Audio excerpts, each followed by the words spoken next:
thought I would share 5 ways that so far we have managed to cut it out. We haven't cut it out completely because it's near on impossible unless you literally don't buy things, which we could do, but we also have to live. And so while I am trying to find alternatives, I'm doing the best I can, and I believe that even if you can't cut it out, if you can just reduce it, that is the best that you can do. That is fantastic. So here are 5 ways that we have so far cut it right down. So the first thing was to actually look at what we buy and think, okay, there must be an alternative. So classic example, we get through a lot of ketchup. That's a lot of plastic bottles. I went to Waitrose. Apparently Waitrose and Tesco's still have the glass bottles. Not all places stock them, so I had to, you know, have a real search around, but Waitrose and Tesco still have the glass bottles. Same with mayo, now getting the glass jars. And yes, it's a little bit of a faff, but people in the old days managed, we can manage too. The second thing we are doing is making our own. Biscuits come wrapped in plastic. Even the cardboard boxes have plastic inners. So I just make sure we've got plenty of eggs and flour, and we just make our own, and it's really fun. Now, I appreciate not everybody is a stay-at-home mum or likes baking or anything like that. There are alternatives. For a start, biscuits are a treat. They don't have to have biscuits, they can eat fruit as a snack. But you could make it so that on a Friday, you go to the supermarket, you go to the biscuit counter and you pick up ready-made biscuits. You don't have to make them yourself, but they do just take 15 minutes if you want to make your own. I also used to buy the ready packets of Scotch pancakes, and the girls would have them for their breakfast. So instead I'm making them. It literally takes me 2 seconds to whip up some eggs and some milk or whatever. I can't even think what the ingredients are. I have it actually on my thing. Flour, eggs, milk, and a little bit of sunflower oil. And that takes me 2 seconds just to whip that up and make them. But again, just find an alternative. Have toast. You don't have to have these things. People went without in the old days. And I know we're a society that is used to having whatever we want, and we feel deprived if we can't have them. Why should I? Why should I give up these things? Well, fine, have that attitude, but I'm hoping, seeing as you're watching this video, that you don't have that attitude and that you are willing to give up some things for the sake of our children and grandchildren's future. So the third thing is slightly similar to the first, but instead of finding alternative packaging, we are going for no packaging at all.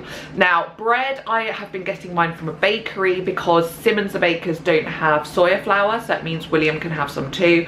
But you know, Tesco, Sainsbury's, Asda, what all the supermarkets, they have a bakery section with the loaves up the back, and the rate that we get through bread, it doesn't go off, it doesn't go stale because we've eaten it all, but it can go in the freezer, so you can just, you know, stock up and just put it in the freezer and then use it as you like.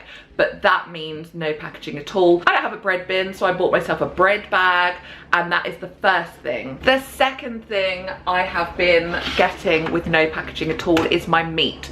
I have been going to the meat counter or to the butchers. It depends where I am and what I'm needing. Our supermarket counters don't do chicken, so I've had to be going to the butchers for that. But things like beef you can get from a supermarket, so if it's a case of cost, supermarket counter's probably cheaper than the butchers.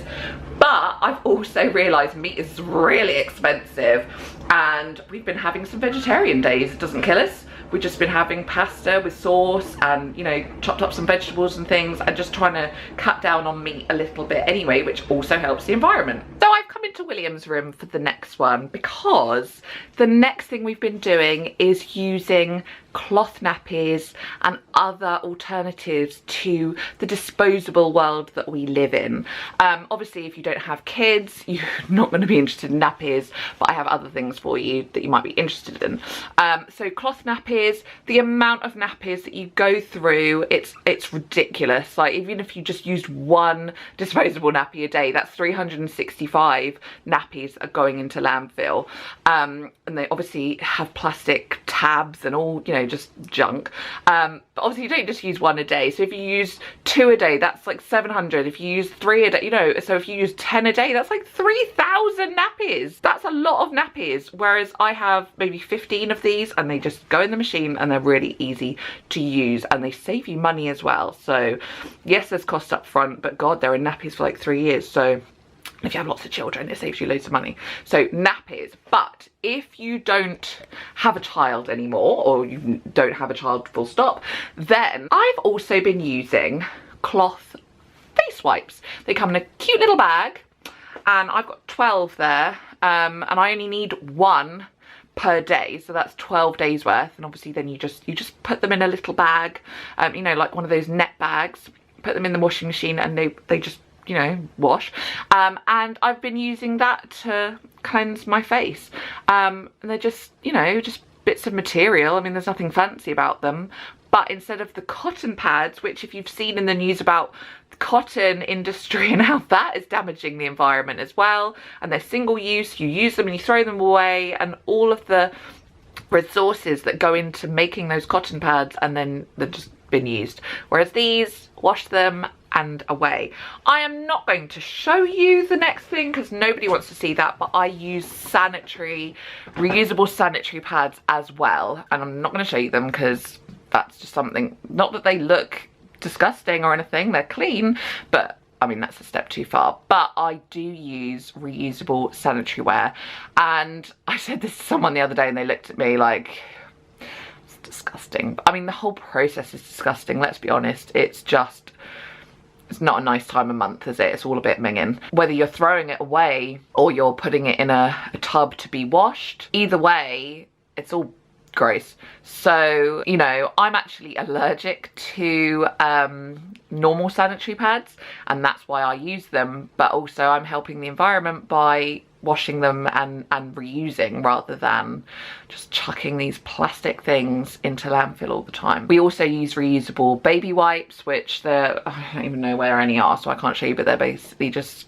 squares of material, and that's just 4 ways that you can use reusable products rather than single use. So I'm in the bathroom for the last one, and annoyingly my husband has gone away and he's taken one of the things with him, so I can't show you, but I can talk to you about it. So what we are doing in our bathroom and in our kitchen as well, we have bought these squeezy pump soap dispenser things. So we don't buy the plastic ones. We go to a zero waste shop, and I think there are quite a few around the country, but it just depends whether you have one near you as to whether you can do it too. And we just refill them. So we refill them with liquid soap that we get from the zero waste shop. That is the first thing, so that is soap.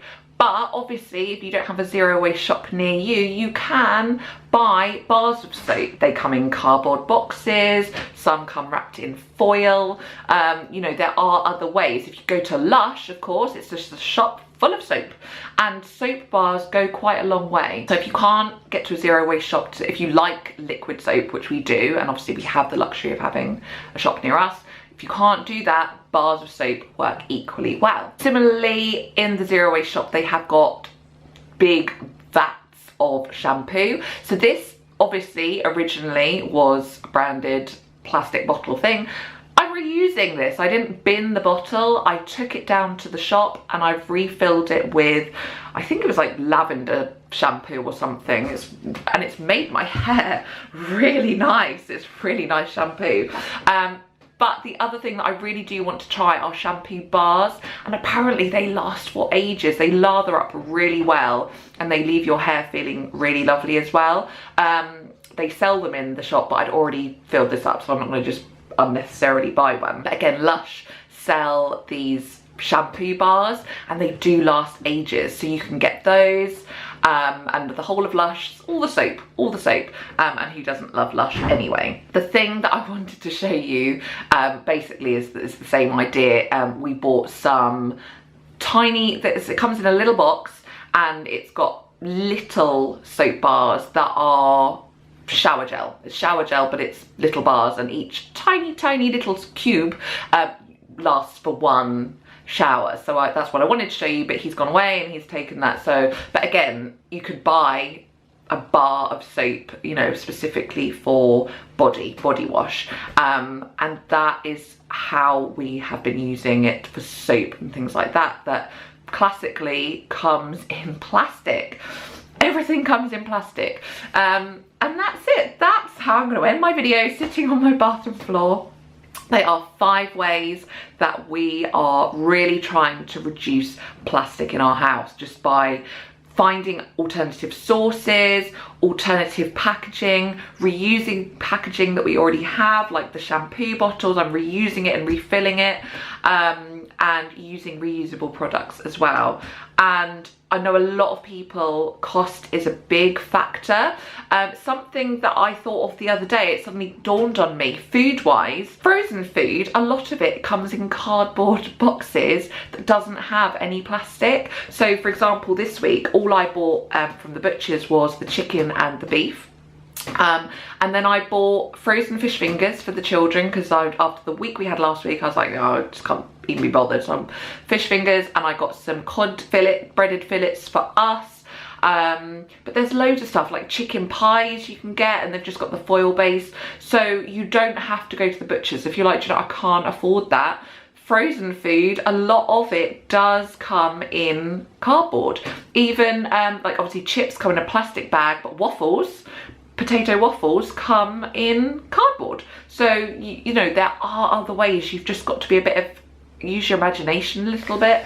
And yeah, I actually, it makes me feel proud when I go to the checkout and I'm there with pretty much no plastic at all. It just makes me feel proud that I'm taking a stand, because I don't want my children's children to have a future filled with basically rubbish. They're going to be surrounded by rubbish. It just can't be got rid of. So yeah, that's how we are doing it so far. This is how we're getting on. And you know, it's not a struggle. It's just, you know, it's difficult trying to source all of the things. But once I get in the habit, that will just become habit, and it will just be much easier. So yeah, I hope that was useful. I hope it inspires you to just even try one thing. One thing will be better than no things.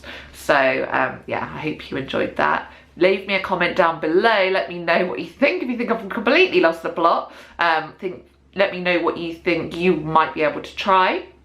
And I will see you again next week with another upload. Bye.